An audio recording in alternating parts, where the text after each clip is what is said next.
Assalamu alaikum. Today we are going to discuss about practical determination of uptake of water by swelling seeds when placed in sodium chloride solution of different concentrations.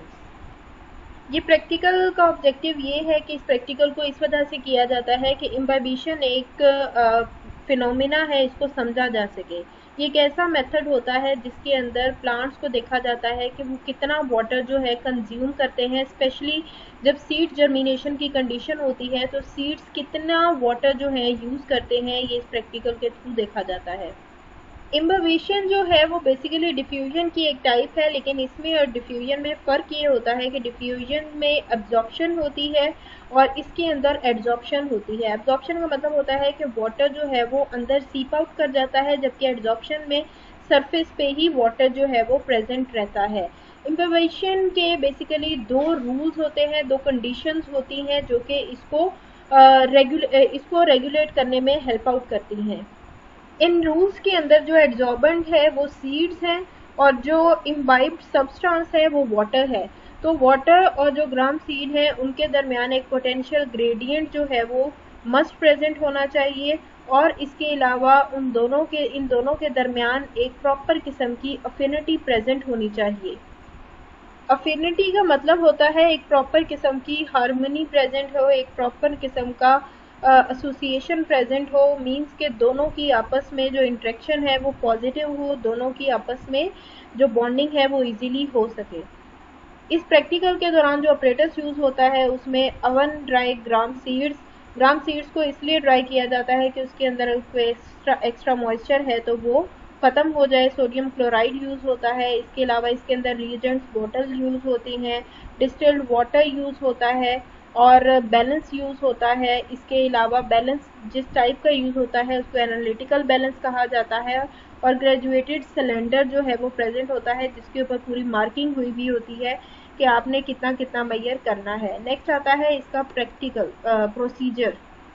Sodium chloride का molecular weight जो है वो 58.5 होता है। ये molecular weight आपने याद करना है। इसके बाद आपने सोडियम क्लोराइड के डिफरेंट सॉल्यूशंस बना लेने हैं वाटर के अंदर। वो सॉल्यूशन होने चाहिए 4m 4 मोलर 2 मोलर 1 मोलर और 0.5 मोलर।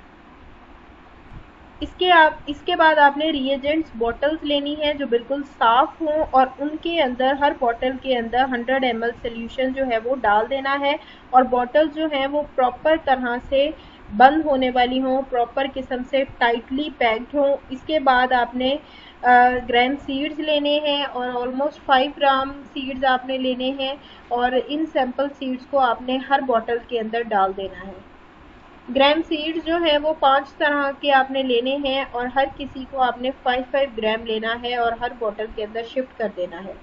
जो आपकी 5th बोतल होगी उसके अंदर आपने 100 ml डिस्टिल्ड वाटर डालना है और बाकी 4 बॉटल्स के अंदर आपने जो आपका सोल्यूशन सोडियम क्लोराइड का बनाया होगा वो डालना है।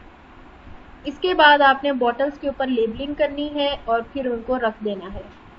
इसके बाद 48 आवर्स के बाद आपने सीड्स को लेना है और फिर आपने उनका वेट करना है, और आपने देखना है कि सीड्स का इनिशियल वेट कितना था, और उसके बाद जब आपने बॉटल्स के अंदर डालने के बाद 48 आवर्स के बाद चेक किया तो सीड्स ने कितना कितना वाटर जो है वो एब्जॉर्ब किया, और इस एब्जॉर्प्शन के बाद सीड्स का वेट जो है वो कितना हुआ। तो इस तरह करके आप सीड्स का वेट जो है वो मेजर करेंगे। इसके अंदर ये टेबल आप नहीं बनाएंगे।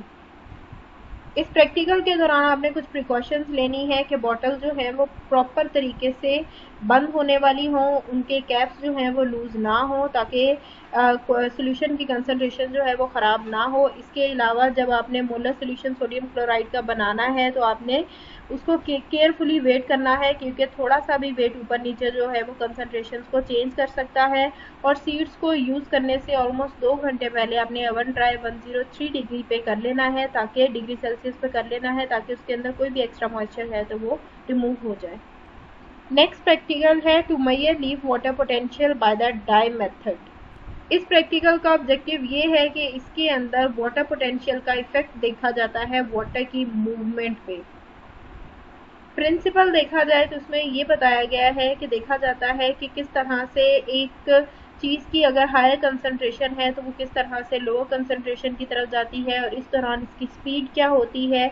जब स्पीड को देखा जाता है तो उसके अंदर देखा जाता है कि किस तरह से डिफरेंट आइंस वगैरह मॉलिक्यूल्स वगैरह मूव करते हैं, और जो नेट मूवमेंट होती है वो डिपेंड करता है कि जो सोल्यूशन है वो किस तरह का है। सोल्यूशन डिफरेंट तरह के हो सकते हैं, हाइपोटोनिक, हाइपरटोनिक और आइसोटोनिक। अगर सेल जो है, सेल सैप जो है वो अंदर की साइड पे प्रेजेंट है और आसपास सोल्यूशन प्रेजेंट है, तो वाटर पोटेंशियल जो है अगर सोल्यूशन की वो लेस हो, लेस नेगेटिव हो as compare to cell sap, तो इसका मतलब है सोल्यूशन जो है हाइपोटोनिक है। अगर हाइपोटोनिक सोल्यूशन की बात की जाए तो ऊपर जहाँ पे लेस था नीचे वहाँ मोर आ जाएगा, कि अगर सराउंडिंग सोल्यूशन जो है, जो सेल के आसपास सोल्यूशन प्रेजेंट है, वो सोल्यूशन ज़्यादा नेगेटिव हो as compare to cell sap, तो उसको हाइपोटोनिक सोल्यूशन कहा जाता है। और जब वाटर पोटेंशियल सोल्यूशन की और सेल सैप की बिल्कुल इक्वल हो तो तब उस कंडीशन को आइसोटोनिक कहा जाता है। मीन्स कि अगर वाटर पोटेंशियल सेल सैप की इक्वल है तो वो आइसोटोनिक होगी, अगर लेस नेगेटिव है सेल सैप की निस्बत तो हाइपोटोनिक होगी, और अगर मोर नेगेटिव है तो इसका मतलब है हाइपरटोनिक सोल्यूशन होगा। इस प्रैक्टिकल के दौरान डिफरेंट किस्म का अपरेटस यूज होता है, जिसमें sucrose, distil water, test tube, stand, इसके अलावा बैलेंस यूज होता है ताकि वेट मेजर किया जा सके। इसके अलावा मेजरिंग सिलेंडर, पाइपेट और मिथाइलिन ब्लू भी यूज होता है। सबसे पहले आप सुक्रोज को मेजर करेंगे। 171 ग्राम जो है वो एनालिटिकल बैलेंस पे आप सुक्रोज को मेजर कर लेंगे। उसके अलावा आपने देन आप एक मेजरिंग फ्लास्क लेंगे जो कि 1 लीटर का होना चाहिए। मेजरिंग फ्लास्क पे नंबरिंग हुई भी होती है, उससे आपको पता चल जाएगा कि 1 लीटर का मेजरिंग फ्लास्क कौन सा है। उसके बाद उस मेजरिंग फ्लास्क के अंदर आप 600 ml जो है वो वाटर ऐड करेंगे। उसके बाद आप उसको अच्छे तरीके से हिलाएंगे ताकि सुक्रोज जो है वो वाटर के अंदर अच्छी तरह से मिक्स हो जाए। फिर आप इसके अंदर फर्दर डिस्टिल्ड वाटर डालेंगे और सोल्यूशन का वॉल्यूम जो है वो 1 लीटर तक रेज करेंगे। इसको हम कहते हैं कि ये 0.5 मोलर स्टॉक सोल्यूशन बन गया है सुक्रोज का। अब इस स्टॉक सोल्यूशन को आप लेंगे और इसके अंदर 100 ml जो है वो ऐड करेंगे। इसको डाइल्यूट करने के लिए वाटर फॉर एग्जांपल आप ऐड करते हैं। डाइल्यूट का मतलब होता है, फॉर एग्जांपल अगर आपके पास एक चीज़ है वो बहुत ज़्यादा थिक है तो आप उसको पतला करना चाहते हो, तो इसका मतलब है आप उसको डाइल्यूट कर रहे हो। तो स्टॉक सोल्यूशन प्रिपेयर होगा, उसको आप डाइल्यूट करोगे। जब आपने डिफरेंट मोलर सोल्यूशंस बनाने होंगे, इसमें आप 0.15, 0.2, 0.25, 0.3, 0.35, 0.4, 0.45 और 0.5 के मोलर सोल्यूशन बनाओगे, और इनको बनाने के लिए आप डिफरेंट डाइल्यूशन जो है वो तैयार करोगे। इसके बाद आप डिफरेंट टेस्ट ट्यूब्स लेंगे और उनको 2 सेट्स के अंदर डिवाइड करेंगे। एक को आप ए का नाम देंगे, एक को आप बी का नाम देंगे, और हर सेट के अंदर आपके पास 8 टेस्ट ट्यूब प्रेजेंट होनी चाहिए। और फिर आप उनको नेम दोगे, जैसे 8 अगर ए के अंदर प्रेजेंट है A1, A2, A3, इस तरह करके, फिर B1, B2, B3। फिर हर टेस्ट ट्यूब के अंदर आप 10 ml जो है सुक्रोज सोल्यूशन डालेंगे, और जो बी सेट वाली टेस्ट ट्यूब्स होंगी उसके अंदर आप मिथाइलिन ब्लू भी डालोगे, और ये एज अ इंडिकेटर काम करेगा। इसके अलावा देन आप लीव्स लोगे जो कि फुल साइज के होंगे, और उनको टेस्ट ट्यूब्स के अंदर डिप कर दोगे, और 1 घंटे के बाद उनको टेस्ट ट्यूब्स के अंदर से रिमूव कर लोगे। और ये टेस्ट ट्यूब्स जो हैं वो ए सेट वाली होंगी। ए सेट वाली के अंदर आप लीव्स लोगे।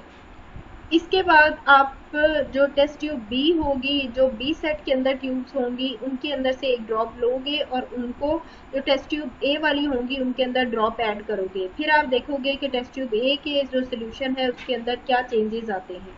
तो इस तरह करके आप उन चेंजेस को नोट करोगे और रीडिंग्स देखोगे। इस प्रैक्टिकल को करते वक्त आपने कुछ चीज़ों का ध्यान रखना है कि आप जो रीडिंग्स लोगे वो प्रॉपर वे में आप लो, टेबल की फॉर्म में लें। इसके अलावा जब आप ड्रॉप को टेस्ट ट्यूब बी से ए में डालो तो बहुत ही ध्यान से डालो। इसके अलावा जो आपने लीव्स लेने हैं वो फुल साइज़ के लेने हैं, उसकी कटिंग वगैरह नहीं होनी, कट किए हुए लीव्स नहीं लेने। तो इस तरह करके ये आपने दोनों प्रैक्टिकल्स लिखने भी हैं, याद भी करने हैं।